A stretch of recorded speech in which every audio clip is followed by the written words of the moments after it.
For the first time in 987 days, your Minnesota Vikings are finally over 500 after their 23-7 victory over the Green Bay Packers. We'll discuss that game right after this. Let's go.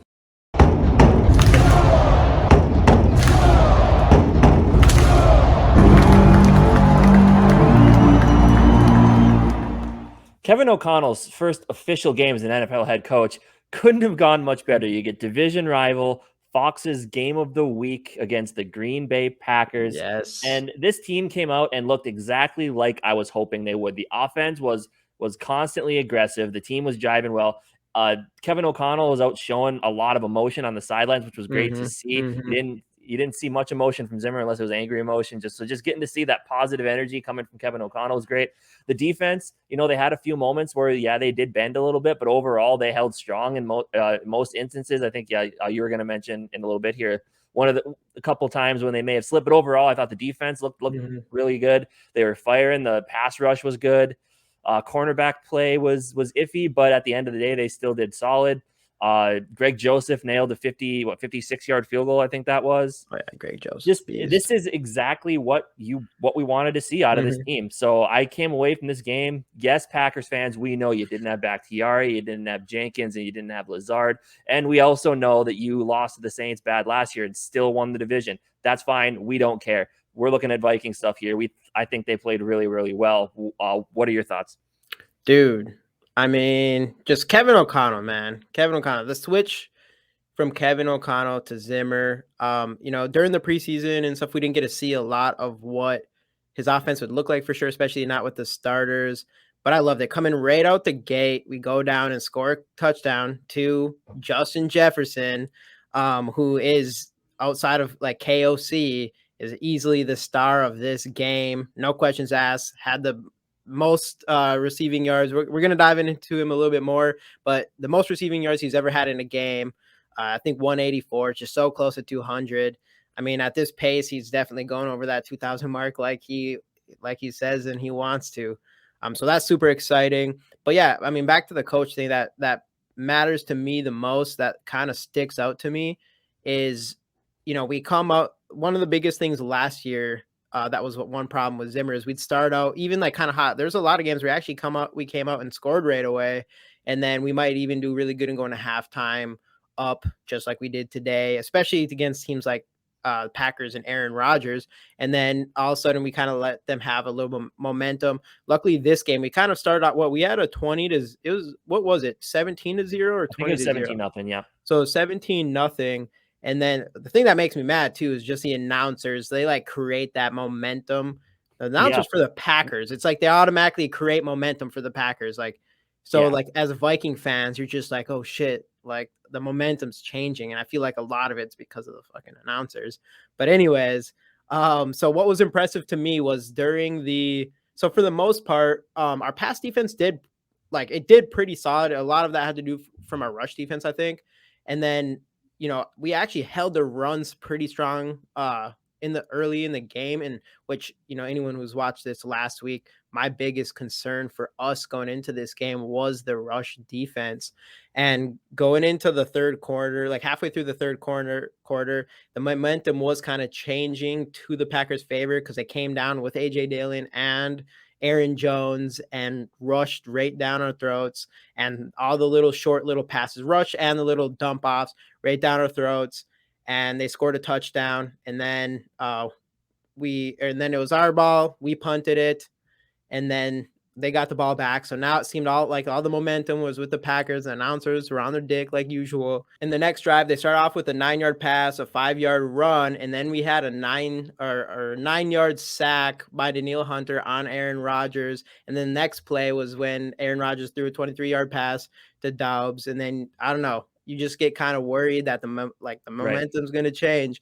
And the big difference that they went 3-and-out after that play, and we got the ball back, went down the field, kicked the field goal, and the rest was history from that game. And I think that's just the biggest point, because that's something from last year. Like I already said, that was a huge difference with Zimmer. It seems like we score a lot or do really well in the first half, pull off the brakes and kind of play not to lose. That's the big thing. Yep. And this time it didn't happen. We stopped them, came down, scored some points, and we just destroyed any momentum they had, or any of the momentum the announcers wanted to act like they had. And to me, that was just the biggest thing with KOC, and having some balls and playing a little bit more aggressive and not playing to lose. You felt like he was playing to win. And I think that's just the biggest thing for me. Yeah, for sure, man. And then, of course, we were helped out because Aaron Rodgers couldn't find a single person to throw to. You know, I was out at a bar watching all the games, and that number 17 for the Vegas Raiders can catch the ball pretty well. The Packers should look for a guy like that. They need to get themselves a guy like that. So yeah, they did. Anyway, I think they had someone like that, and then when they left, they acted like it wasn't that big of a deal. Right? Yeah, acted like, oh, they're going to be fine. Nothing's going to change. No, I think the Packers are even going to be better this year, and maybe even a Super Bowl favorite. But I don't know. Because Rodgers be able to spread the ball around more. Yeah, he sure tried that. But anyway, let's talk some Vikings players, man. We got some people that we thought improved their stock this week. A couple people that struggled. Let's get into that. But the first big one we got to talk about, head coach Kevin O'Connell leading the Minnesota Vikings to a 1-0 record in his first game. As I said, not much of a bigger stage for the first-time head coach of this football team to go against the Packers, to whoop their ass at US Bank Stadium. It was loud there. You could tell people were fired up. I'm so happy for this guy. I think he's going to be a phenomenal head coach. Like you said, the playing to win aspect is something we saw in this first game, and I think it's something he's going to carry. He's going to carry through the rest of the season, man. It was super pumped. We didn't put Kirk Cousins on this list, but I thought Kirk Cousins looked very comfortable in this offense. But the only reason he didn't quite make our ups list, I mean, obviously he's not a down. He played really well. Yeah. We would have liked to have seen him be a tad bit more aggressive. I feel like, and who knows, maybe when you go back and watch the tape, there's going to be instances where he couldn't push the ball down deep. But I think I saw someone say that he had a couple of times where he had somebody open downfield and he didn't take the shot. We did see a couple check downs. Obviously pressure got in his face a couple of times. He only took one sack, but you would have liked to see him push the ball down the field a little bit more, but overall, I think Kirk looked very comfortable in this offense, and I think we have Kevin O'Connell to thank for it. Yes. I think we're finally going to see the best of what Kirk Cousins has in the coming games here. We're going to need it. But anyway, Kevin O'Connell, good job to you. Congratulations on your first win. Let's keep it rolling. Yes, let's go. By the way, this is our 3 up, 3 down list from the game. Before I talk more about KOC and before we get too far into this, I want to thank everybody for watching the GG Sport podcast of the Minnesota Vikings. You know, we're starting off 1-0. This is going to be a great year. So hit the subscribe button. We're going to have great content with all our wins. We're undefeated right now, and I don't see that slowing down anytime soon, especially going week 2 against the Eagles. So yeah, subscribe. But no, back to KOC. I mean, I already said a lot. There's no question, man. The young head coach comes in, Sean McVay's team. You know, we passed up on Harbaugh. Just the whole thing, we passed up on Ryan Poles for Kwesi, and Kwesi went and found KOC. Like the whole thing, it's just, it's any Viking fan going to the season, we're just hoping to go into this first Packer game and getting this first win. And part of us is like, it's his first game as a head coach. You never know how it's going to go. It is the Packers. If we don't win, it's whatever. It's his first game. But we were all hoping we would win, and we did that exact thing. So I'm pumped about him. Kirk Cousins looked fantastic for the most part. I know you mentioned, did you already mention too? I mean, there was still a little bit of conservative playing, a little bit, but I think it was fine because we were winning.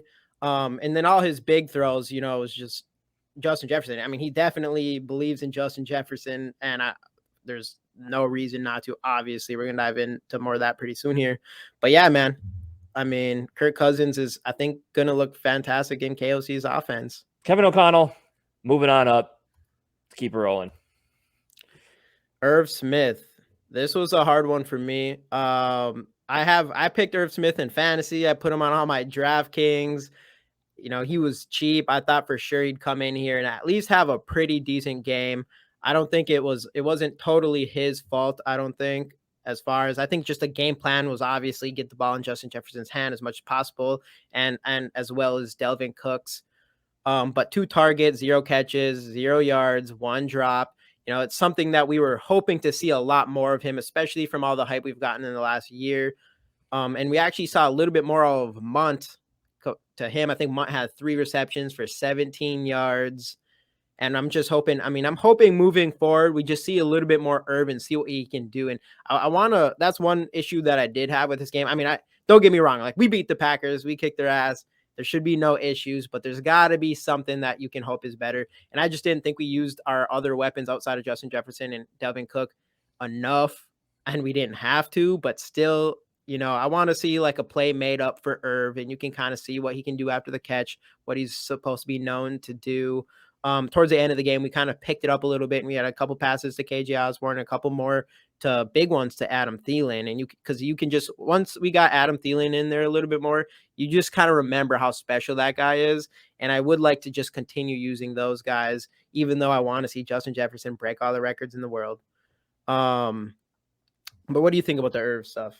Yeah, it was a little bit disappointing. I get it. Maybe they're just trying to slowly work him back into the game, get him some reps. But yeah, I definitely would like to see more from him. That catch, he almost had that catch, but it did end up being the one drop that he had. But a little bit disappointing to start, but I still have hope in Irv Smith. There's way too much talent there for it to not come to fruition at some point. But for a first game, you would have loved to see more, like you said. But we'll see what happens with him down the road. I'm sure they're not going to stop using him. So he'll turn around. I have a lot of faith in Irv Smith Jr. But for a guy that did show out today, as we just said, Justin Jefferson, the guy's moving on up, as we know.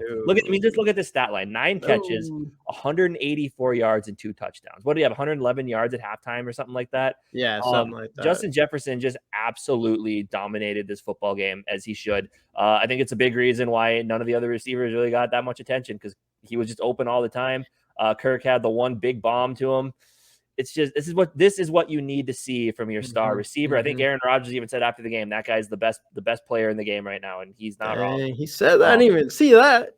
Yeah, I think I saw a tweet about that a little bit ago. But man, Justin Jefferson, absolute stud, dynamic receiver, future Hall of Famer, future MVP. Let's go. If he puts up this type of stat line every week, this is the Cooper Cup. This is what we saw in Cooper Cup. And Justin Jefferson is I love Cooper Cup, but Justin Jefferson is a more talented receiver than Cooper Cup is. So definitely, and you see that it's just that's the thing with KOC as our coach now, and to see what they do with Cooper Cup and him being in KOC being a big part of Cooper Cup, man, there's no question that he came out and did the same Cooper Cup type things with Justin Jefferson and was feeding him. But not just, he's feeding him, but Justin Jefferson is just getting so wide open. It doesn't even make any sense. Like, how many times does a dude have to catch the ball? How many yards does he have to get? How many touchdowns does he have to get?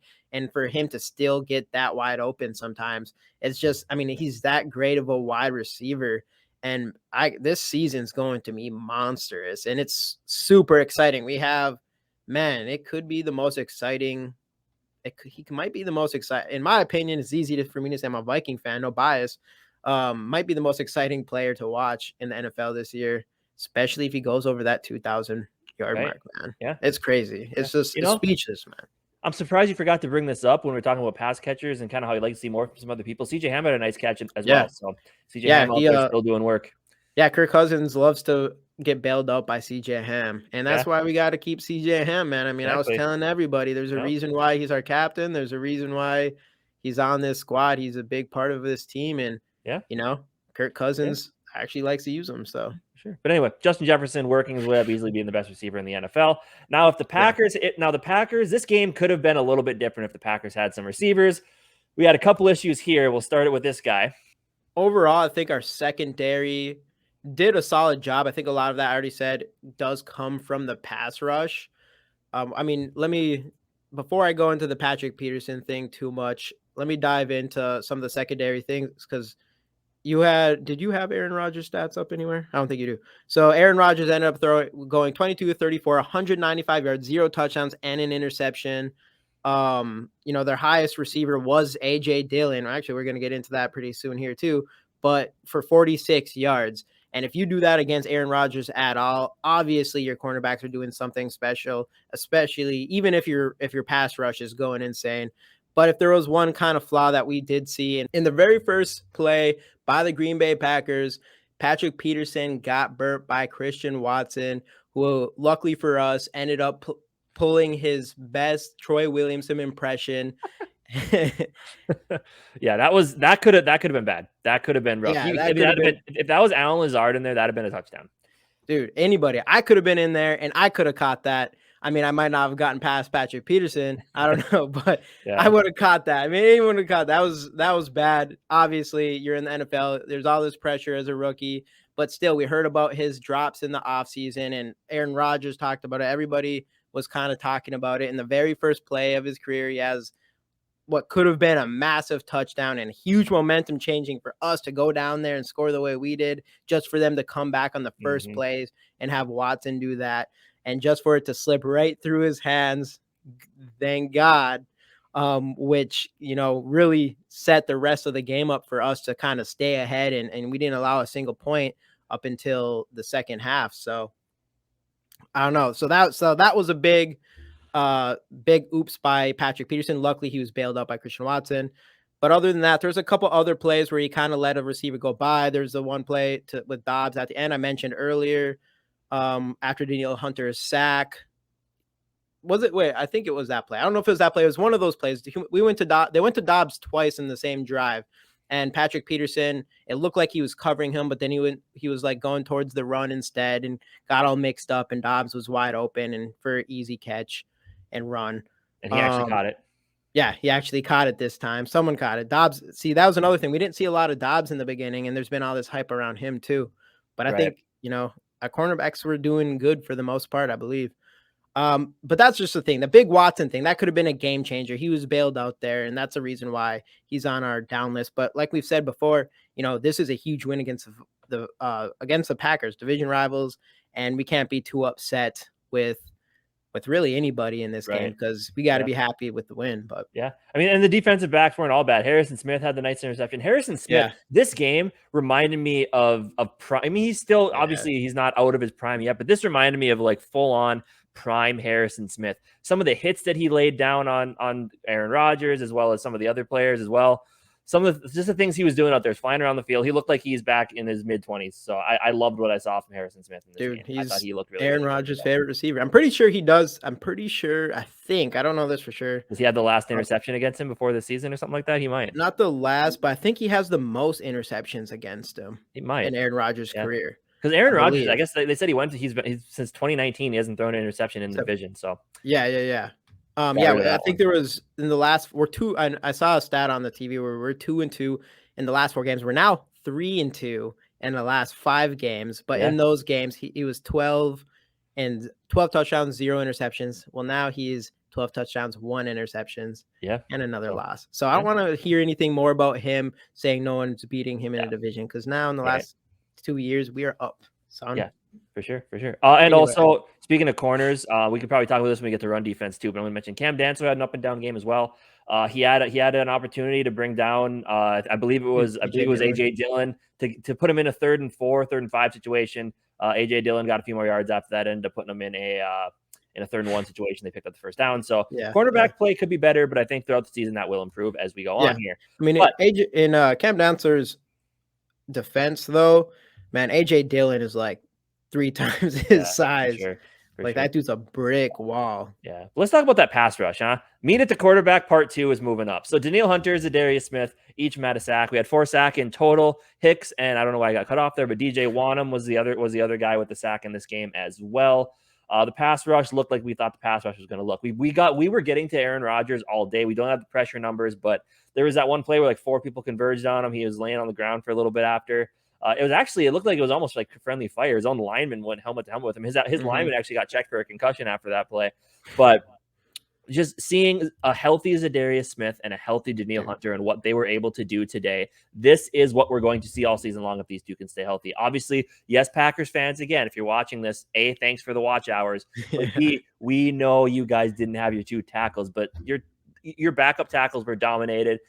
So I think these two still would have had a pretty solid game against your actual tackles. So what I saw from these two in the pass rush, man, I'm excited to see what's going to happen going forward. So what are your thoughts on the pass rush? Dude, that was also super beast. I'm saying dude so much, but this game was, man, you could not have asked for just a whole, I keep saying it, but just the whole organization's changed, everything from up to top to bottom. And you come out and beat the Packers, and it's just, the pressure. Zadarius Smith was perfect. Got the first sack out of everybody. I predicted 3 of them. He ended up with 1. He had to have at least a couple more pressures though. I know he had a huge pressure when Hicks sacked there. But one of my favorite plays that was really funny was when Aaron Rodgers tried to block Zadarius Smith, and Zadarius Smith just like laid him out and he fell to the ground. But then Aaron Rodgers did get up, and they were all doing a little bit of John. Yep. So that was cool. But man, that was huge. Like I made a YouTube short right before this and saying that our defense is gonna feast and our pass rushers are gonna feast. And this was a game that I think pass rush was going to be really important. And if we keep doing this every game, man, it's going to set our defense up for success regardless. Yep. It's going to bail out a lot of our cornerbacks, going to bail out the run game, I think, and could really set everything up for our defense throughout the season here. For sure. And also Zadarius blew up AJ Dillon. He was trying to block him on one of those pass rushing snaps as well. So Zadarius Smith looks phenomenal. So I'm excited to see what Hunter looks like Danielle Hunter. I'm excited to see what this duo is going to do the rest of the season. But now to a position group that did struggle a little bit here. Our run defense. Yeah, we had to put a couple Packers up on the list on our slides here, whatever. These two were the only thing that brought any momentum to the Green Bay Packers. So our run defense is moving on down. Unfortunately, as Jamie, I'll let you talk about this one because you did say you were a little bit concerned about this coming into this game. Yeah. Put those stats up real quick for me. Perfect. Going into this game, my biggest concern was the run game. I would also say that, it wasn't as bad as it could have been for sure. And it still was our biggest hole, I think, on our defense. And for the most part of the game, we did pretty well against it. It wasn't until that one drive where they came down and ran all over us. And also like getting all those little dump offs and screens. And that's kind of been a problem we've had for a couple of years, even before this. So it's like, I hate seeing when people do these dump offs and they just keep getting all these extra yards on us. But 15 carries, 99 yards. I thought I had yards per carry, which I think is 6.6 yards per carry. 99 yards doesn't seem crazy, but it was just at the time of the game.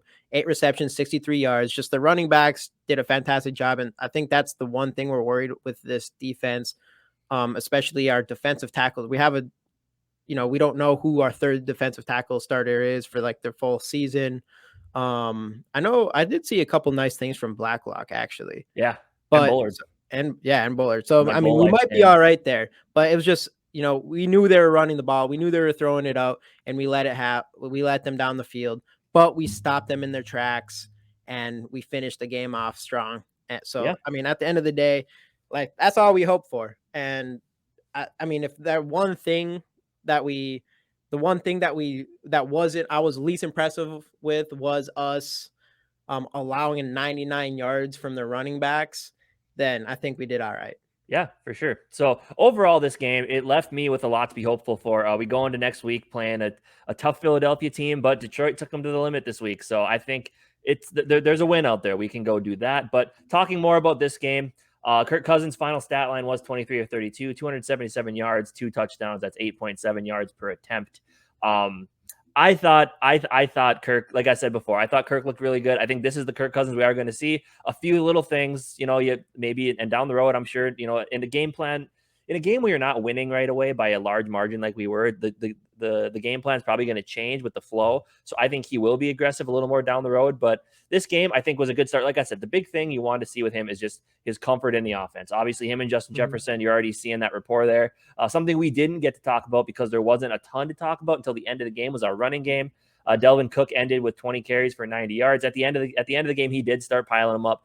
And then Alexander Madison had 8 carries for 36 yards. Good thing we didn't trade him because he came in, he played well in the couple snaps we needed him. Had us a couple nice runs, helped us get a first down or two. He helped out a lot as well. But yeah, I think the offense was fun. The offense was exciting. Didn't take their foot off the gas. I'm just happy what we saw here. Special teams wise, speaking of some of our receivers, by the way, everyone talking about Irv Smith-Marset and how big of a difference maker he was going to be for the Bears. He didn't. Equinemius St. Brown caught their other touchdown today, and some other guy I've never heard of. So obviously that wasn't big of a loss. And the guy we got for him, Jalen Rieger, fielded a couple of punts, had a nice punt return. Actually, I believe that punt return was 7 yards. Yeah, it's not much, but he still made progress. Caught his other punts. So overall, super happy with this game. Greg Joseph was also 3 of 3 on field goal as well, with a long of 56, as we talked about. So, yeah, man, I came out of this game super excited about what I saw, and I think it's sky's the limit for this football team if we can just keep playing this way. Obviously, I get it. Week 1 is the biggest week for overreactions, but overall, I think this is the team we're going to see week in and week out this year. I think we're going to be a competitive football team under a really good head coach. Yeah, I mean, very few mistakes. It was just a well-rounded game. I think there was parts like we do wish maybe it could be a little bit more aggressive, but I mean, come on, we're nitpicking. I just, it's the Packers. We come out, beat Packers week 1, KOC's first game of the season. That's huge. Another player I actually wanted to bring up real quick was Jordan Hicks. He had 14 total tackles and a sack, which is insanely beast. He's probably already on the road to being one of the top tacklers in the league this year. So that's going to be huge for our team and our defense, and especially when we and the run game to continue not making that a problem. But yeah, man, I just, I'm ready to keep going into the rest of the season here and keep picking up these dubs. Yeah. By the way, Eric Kendricks is still that dude. Speaking of linebackers, yes, he played well today as well. I love seeing what Eric Kendricks can do. That last pass defense. Yep. Right, but at the end of the game, stopped him on 4th down. That was, game over there. Biggest thing, I know, how Packers fans are. They're going to bring up a lot of things in the past. They're going to try to bring us down. But at the end of the day, the only thing that matters is this man 1-0. Moving on to week 2 against Philadelphia Eagles. We'll be with you later this week to break down that game. We'll see you guys next time on the GG Sports Podcast. Skol Vikes.